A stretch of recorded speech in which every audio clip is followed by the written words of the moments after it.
Can I put this on? Yeah, put the headphones on. There we go. We're live. We're live. John Cleese in the studio. How lovely to see you. Nice to be here. Nice to find you're a decent size. I could never tell whether you were one of those little 5'5" guys like Tom Hollander. Straight away, alienating huge swathes of my audience with your heightism. I shall alienate them all. This will be the lowest listening figure you've ever had, James, by 1 o'clock. We've got 10 minutes together on the radio, and then you're going to record a full disclosure interview podcast with me, which I'm very I'm very excited about. So we should sort of, I mean, you spend a lot of your time in LA. What's brought you back to Blighty? Why are you? Well, I spend a lot of my time everywhere. Yes.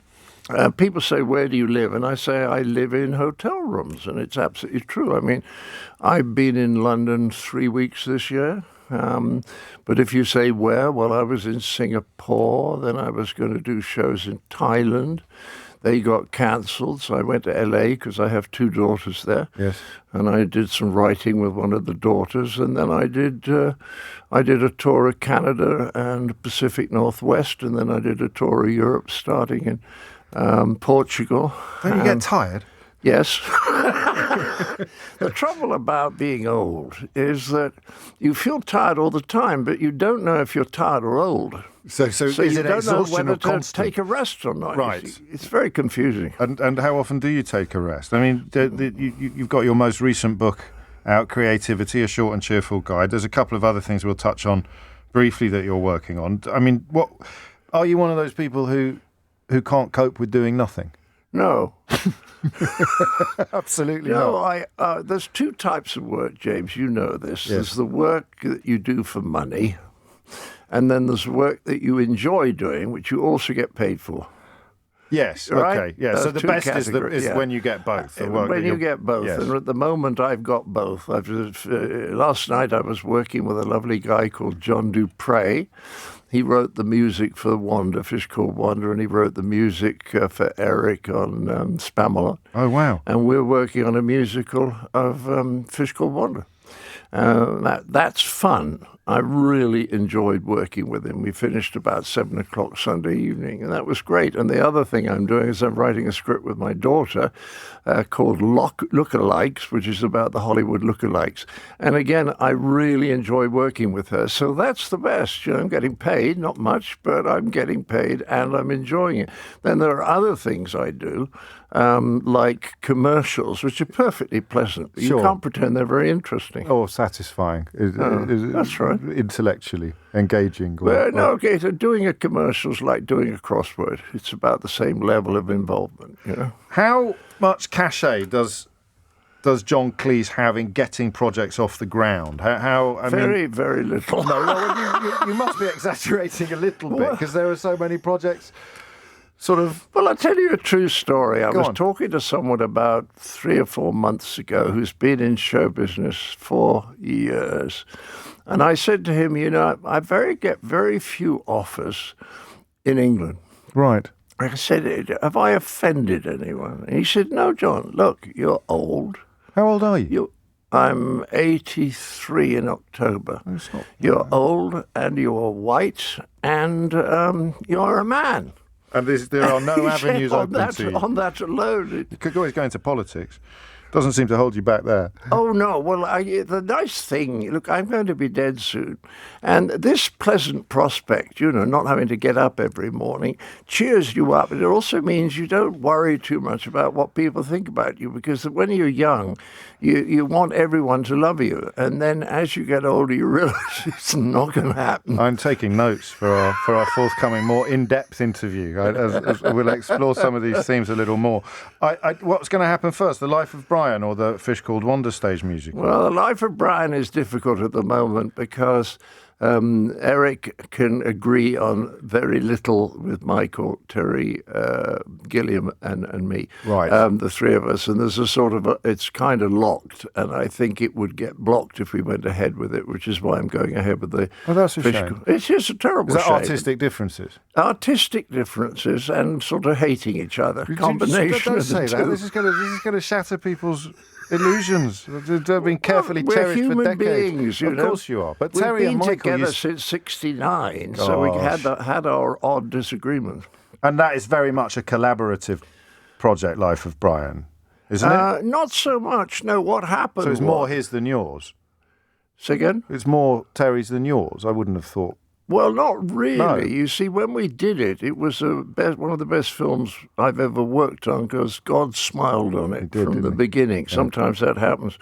And we loved it, and we felt that it was our best film, and also it's about serious stuff, about following religious leaders. When I started at Ampleforth, the Benedictine public school, in 1985, it was still banned.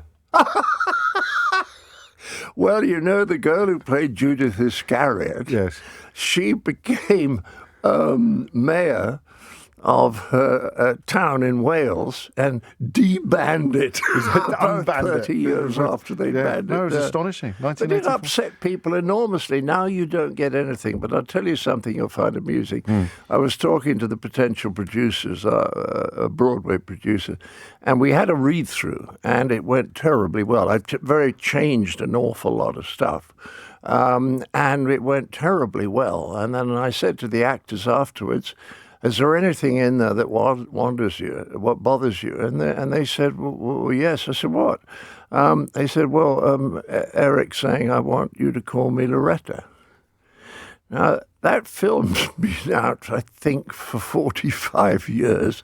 We've never had problems with it before. We'll move from blasphemy now we can't do that very funny stuff, which is, of course, ahead of its time. Yes, it is ahead of its time. I'm sure you could do that. But nobody's worried about the crucifixion anymore. They're all worried about Loretta being a fella. I don't want to pour fuel on the flames of these disagreements. Oh, good. But please do. It's much more fun. What's Terry Jones's major objection to the plan, if I may inquire? Terry, who's holding things up? Eric is on one side, and Gilliam Palin and I are on the other. It's all a bit stuck. What's Eric's major objection? We're not quite sure.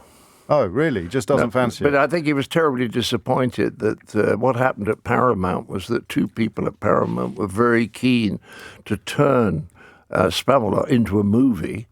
And then they got replaced by two people who were not keen to turn it into a movie. That's why it didn't happen. So studio shenanigans. It was a terrible shame. You can tell how starstruck I am to have John Cleese in the studio. I just brought Terry Jones briefly back to life, which was something of a misspeak. He died, didn't he? I do apologise. Oh, that's right. I know one of the Terrys died. I think it was the wrong one. Oh, God. Let's talk about A Fish Called Wanda then. When might that see the light of day on a London stage? Or would With a little bit be of luck, it could see the light of day this autumn, and we might do it in England. Will you be in it? What, in a wheelchair? Well, no, not at all. No.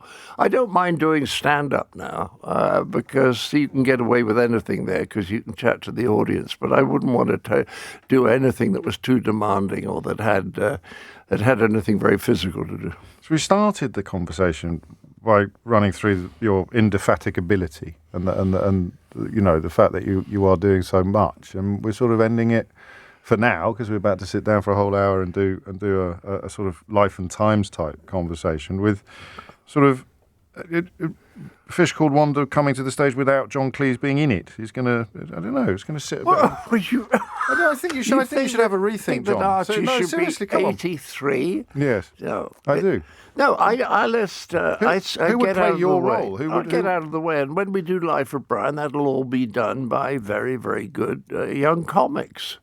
And when we had the read-through in New York, I don't know if we'll do it in London or New York, there were 5 performers there who could go straight into that show and be just as good as we were. Because it's very different. No, of course it is. Different ending. Your relish for it seems undimmed.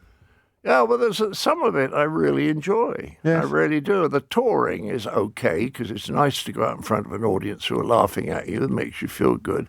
But the travelling's a killer, Briefly, because we're out of time, the short and cheerful guide, creativity. Tell people why they should buy it. Because it's useful for people to know how to have ideas of how to do things better. Nicely put. And it can be read in 50 minutes. It's a huge plus. Even more nicely put. It's the 5'5" of books. We're going to go off and record a full disclosure for this week. So thank you very much Great for pleasure. now, John Cleese.